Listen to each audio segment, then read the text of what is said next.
Граѓаните не смее да плаќаат за расипништвото и неспособноста на владеачката СДСМ.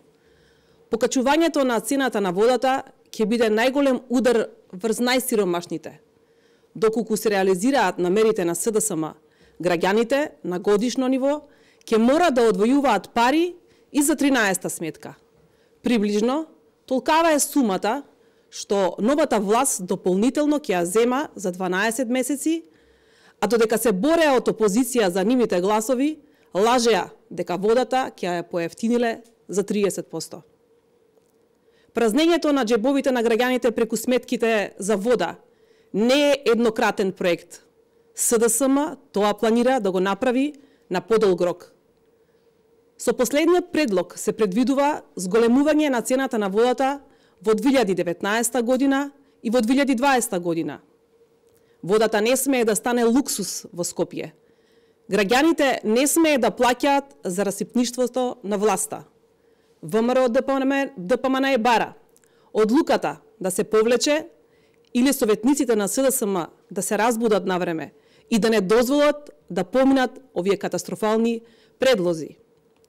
Доколку предлогот помине, доколку оваа одлука ја поддржат советниците на СДСМ, од февруари оваа година граѓаните годишно ќе плаќаат плюс една сметка за вода.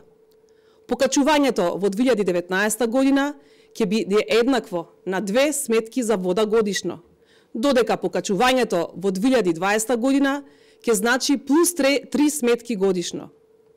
Тоа се пари од џебовите на граѓаните со кои ќе се покриваат партиските вработувања на СДСМ. Недозволиво е СДСМ своите партиски долгови да ги надмирува со парите на граѓаните. 160.000 корисници на услугите на јавното предпријатие Водовод на територијата на град Скопје ќе го полнат буџетот на град Скопје со цел вработување на нови партиски активисти од типот на Никола Наумовски, Владко Васил, како награда за одработеното за СДСМ. Ова е типичен пример како се однесува СДСМ кога е во опозиција, а како кога е на власт.